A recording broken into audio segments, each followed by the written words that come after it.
بسم اللہ الرحمن الرحیم۔ ان اصولوں میں سے ایک اصول انبیاء علیہم السلام نے جو سمجھایا کہ آپس میں ایک دوسرے سے محبت کرو اور دوسرے کی خوشی کو دیکھ کر خوش ہوا کرو، اور جہاں اس بات کا حکم دیا وہاں اس بات سے منع بھی کیا۔ ظاہری اور باطنی کسی کی برائی چاہنا یہ کوئی اچھی خصلت نہیں ہے، بلکہ اللہ کے رسول صلی اللہ علیہ وسلم نے تو یہ فرمایا، مثل المؤمنین فی توادہم وتراحمہم وتعاطفہم مثل الجسد الواحد اذا اشتكى منه عضو تداعى له سائر الجسد بالسهر والحمى۔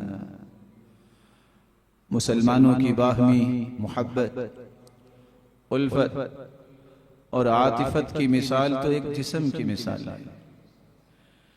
اگر جسم کے ایک عضو کو تکلیف ہو تو سارا جسم ہی اس تکلیف کو محسوس کرتا ہے اور رات بیداری کے ساتھ گزارتا ہے۔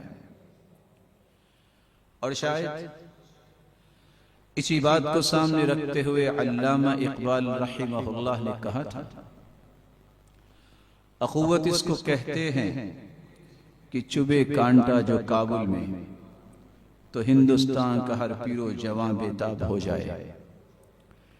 یہی وہ تمنائیں، یہی وہ خواہشیں تھی جس کی بنیاد پر لاکھوں قربانیاں دے کر وطن عزیز کو حاصل کیا گیا کہ یہاں اللہ اور اس کے رسول کی اطاعت کی جائے گی اور اللہ اور اس کے رسول کے فرامین کی روشنی میں زندگی کے زاویوں کو درست کیا جائے گا۔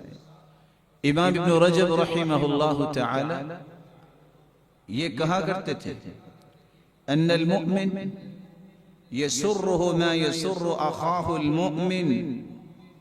حقیقی مومن وہ ہوتا ہے جس کو وہی چیز پسند آتی ہے جو اس کے بھائی کے لیے وہ پسند کرتا ہے۔ وَيُرِيدُ لِأَخِيهِ الْمُؤْمِنِ مَا يُرِيدُهُ لِنَفْسِهِ مِنَ الْخَيْرِ۔ وہ خیر اور بھلائی جو اپنے لیے پسند کرتا ہے اپنے بھائی کے لیے بھی پسند کرتا ہے۔ وَهَذَا كُلُّهُ إِنَّمَا يَأْتِي مِنْ كَمَالِ سَلَامَةِ الصَّدْرِ مِنَ الْغِلِّ وَالْغِشِّ وَالْحَسَدِ۔ اور یہ کیفیت اس وقت تک انسان کو نصیب نہیں ہوتی جب تک اس کا دل دھوکے، فراڈ اور حسد سے بالکل پاک صاف نہ ہو جائے۔ وہ مسلمانوں کے لیے وہ چیز پسند نہیں کرتا جو اپنے لیے پسند کرتا ہے۔ اس لیے امام محمد بن صالح العثیمین رحمہ اللہ یہ کہا کرتے تھے، اذا كنت لا تحب لأخيك ما تحب لنفسك فأنت مصر على كبيرة من كبائر الذنوب۔ اگر تمہاری زندگی کی کیفیات یہ ہے کہ تم جو اپنے لیے پسند کرتے ہو وہ خیر اور بھلائی دوسرے کے لیے پسند نہیں کرتے، تو جب تک یہ پسند نہیں کرو گے تم کبیرہ گناہوں میں سے ایک کبیرہ گناہ پہ ڈٹے ہوئے ہو، والعیاذ باللہ۔ نسأل اللہ السلامة والعافیہ۔ أيها الإنسان ما غرك بربك الكريم۔